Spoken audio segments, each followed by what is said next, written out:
Bismillahirrahmanirrahim. Bienvenue, chers étudiants, dans la suite du cours des troubles de l'adolescence. La fois passée, on a vu quelques notions essentielles sur le développement de l'adolescent. Cette fois, là, on va aborder comment identifier les troubles psychotiques et quels sont les majeurs troubles, quelles sont les majeures pathologies psychiatriques qu'on peut retrouver chez l'adolescent. Donc, tous les supports sont toujours disponibles dans la description à télécharger. Je vous invite toujours à abonner, mes chers amis, pour recevoir ces vidéos durant toute l'année. Et bien sûr, je demande votre part le maximum de j'aime et de partage afin que ces vidéos atteignent le maximum des étudiants le plus tôt possible. Donc, comme vous avez constaté maintenant, donc c'est les psychoses, les pathologies chez l'adolescent sont très, ou bien sont la principale préoccupation psychiatrique. Donc, chez l'adolescent, il est vulnérable aux troubles psychiatriques. Il a un mental qui est fragile, il a une psychologie qui est très délicate, il est susceptible à développer des troubles ou bien des psychoses. Mais ce qui est trompant dans la pathologie adolescente, donc, s'il y a quelques manifestations qui sont normales, donc il existe des modifications physiologiques, pathologiques, des manifestations qui sont normales, mais elles vont apparaître un peu trompantes avec de la pathologie. Donc l'adolescence, elle est très polymorphe, elle est caractérisée par plusieurs troubles, plusieurs modifications, plusieurs confluences. Donc ça peut être donc conflue avec quelques pathologies là et c'est un peu trompant pour diagnostiquer s'il existe vraiment d'un trouble psychotique. Donc l'adolescence pose de difficiles questions diagnostiques comme je vous ai dit. Donc les diagnostics bruyants ou bien qui sont plus discrets parfois. Donc qui sont sans corrélation obligatoire avec une pathologie mentale qui est avérée. Parfois l'adolescent, comme on avait dit, c'est un terrain vulnérable. Il peut développer des psychoses là à cause de la mentalité, des confluences, des changements, donc de la vulnérabilité psychique et mentale que l'adolescent il a. Donc, et tout cela exprime de façon très polymorphe. Donc la souffrance psychique, elle est fréquente à cet âge. Donc l'adolescent, il est en souffrance, il est en, si on peut dire, une dépression qui est une manifestation normale dans l'adolescence, mais ça va être trompé, ça va être un diagnostic différentiel. Donc là, c'est difficile de poser le diagnostic de trouble, de dépression, de souffrance devant un adolescent et surtout, ces troubles-là, ils vont se manifester de façon qui est très polymorphe. Donc, c'est un peu difficile de déceler la pathologie chez un adolescent, ça qui nécessite de l'expérience et la bonne connaissance des développements ou bien de pathologies juvéniles de l'adolescent. Et il existe deux types de psychoses qui sont fréquemment, bien qui peuvent débuter à l'adolescence. Et là, je vous invite à les noter. Donc, les deux majeures psychoses qui sont chroniques chez l'adolescent, c'est premièrement la psychose maniaco-dépressive, nouvellement appelée le trouble bipolaire, ou bien les troubles disruptifs, ou bien la dysrégulation émotionnelle. Donc tout ça, ça va rentrer dans le terme de psychose maniaco-dépressive et surtout de la schizophrénie. Donc elle peut développer à un âge qui est jeune, donc à l'adolescence, et c'est très primordial de la traiter à l'adolescence. Pourquoi? Là, je vous invite à la noter, car la schizophrénie, lorsqu'elle apparaît à l'adolescence, le traitement permet une rémission ou bien une guérison totale. Par contre, au sujet âgé. Donc là, devant la schizophrénie, le traitement à l'adolescence, c'est à indiquer de façon précoce, de façon très rapide. Les chances de guérison là, ils sont très importantes devant un âge de dépistage qui est jeune. Donc par contre, à l'adulte, une fois diagnostiqué de la schizophrénie, il va subir du traitement à vie. Mais l'adolescent, si la prise en charge elle est adéquate, elle est de haute qualité là, une rémission totale et une guérison peuvent être notées. Donc c'est pour cela on insiste deuxièmement sur la schizophrénie. Donc la chimiothérapie adéquate et précoce peut améliorer l'état de patient et même le pronostic et la chronicité de cette pathologie.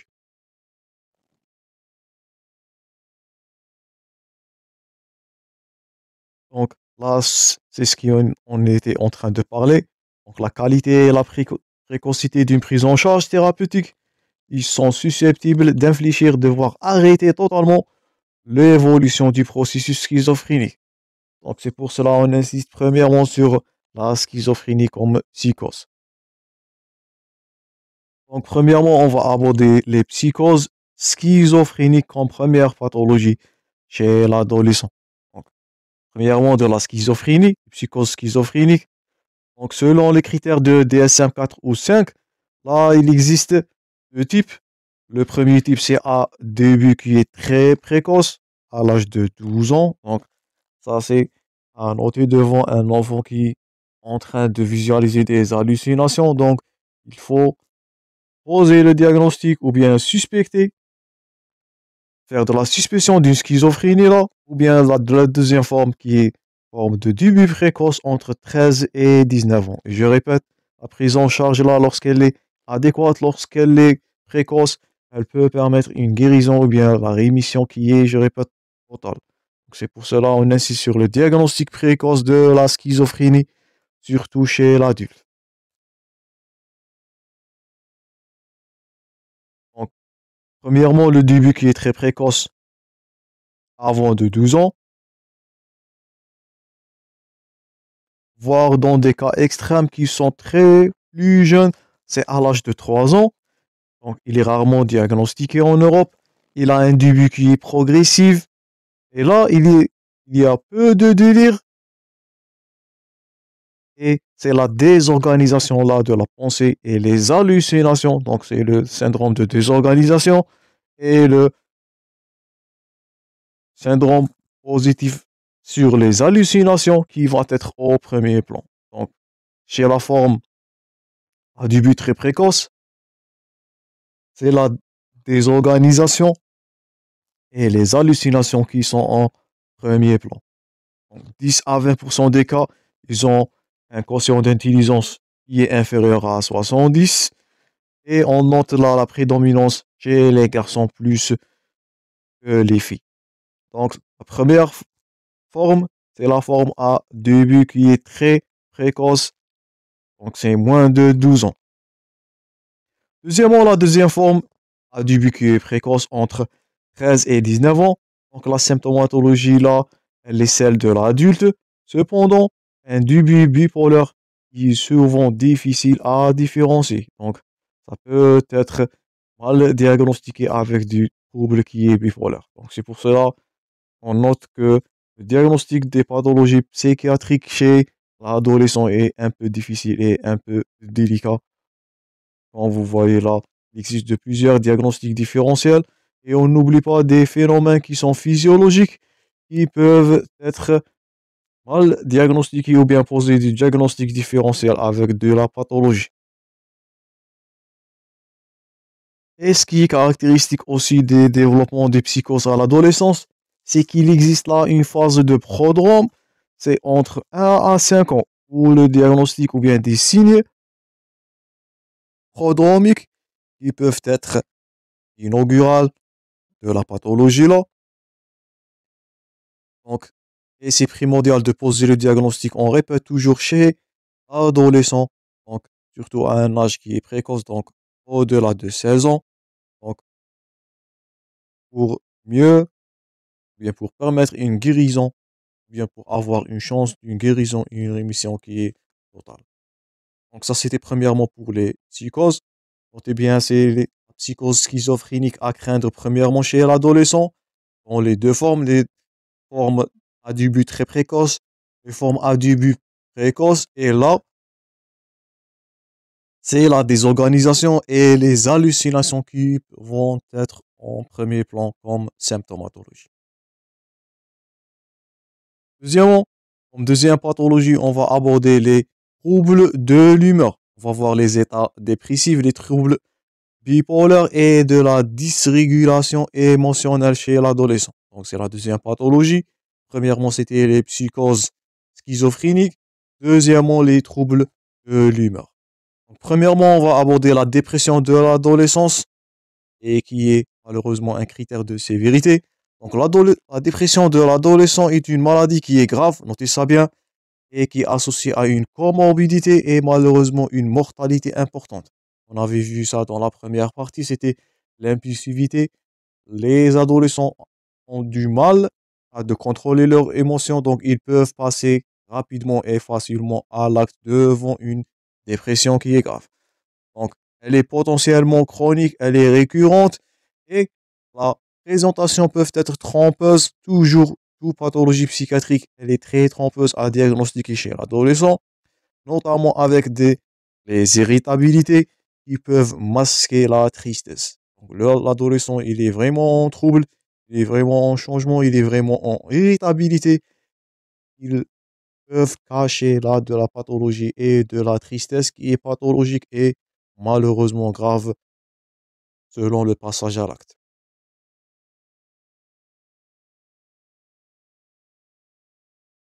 Cette dépression, notez bien, elle est sous-diagnostiquée par les cliniciens, elle est sous-traitée, elle est due, et ça est dû à plusieurs facteurs. Donc, premièrement, nombreux médecins, ils ont pas la tendance de prescrire des antidépresseurs, de la chimiothérapie chez un enfant qui est jeune. Donc, et, et ils pensent que la dépression, c'est une pathologie de l'adulte, elle est étiquetée à l'adulte. Donc, comment un adolescent va faire un trouble dépressif? Donc, premièrement, c'est de nombreux médecins qui vont pas poser, bien penser à la dépression chez un âge qui est jeune. Deuxièmement, les symptômes là, comme on avait dit, ils sont très trompeuses. Donc, ils prennent plusieurs formes chez l'adolescent par rapport à l'adulte. Et l'adolescent lui-même présente de variables troubles de l'humeur, d'irritabilité, d'impulsivité, qui sont trompeuses, qui peuvent masquer la pathologie comme on a vu précédemment. Et cette dépression-là, elle est souvent accompagnée d'autres troubles psychiatriques. Et bien, ces troubles psychiatriques-là, ils peuvent cacher les symptômes dépressifs. Donc, vous voyez, la dépression chez l'adolescent, c'est difficile à diagnostiquer, mais malheureusement, elle reste une pathologie grave avec un risque, notez bien, de morbidité et de mortalité qui sont très importantes.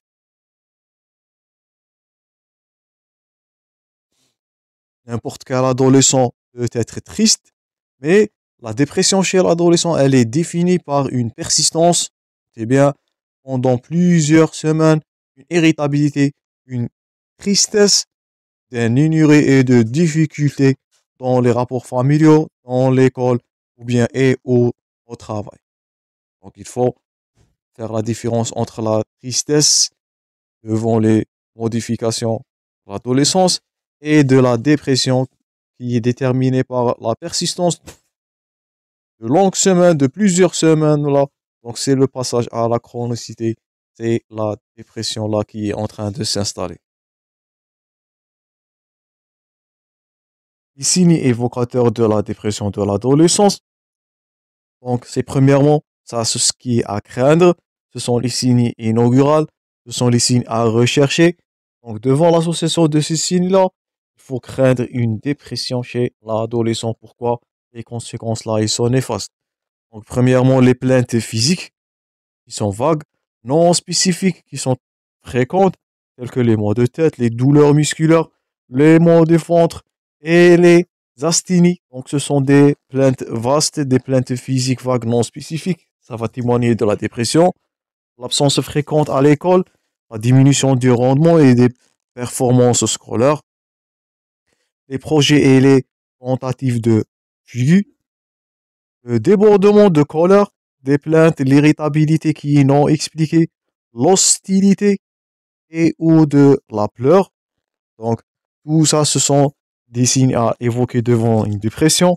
L'isolement social, les difficultés dans les relations, la peur de la mort, et la sensibilité extrême au rejet et aux échecs et les comportements à risque tels que les comportements addictionnels et on va aborder ça dans les addictions de l'adolescent.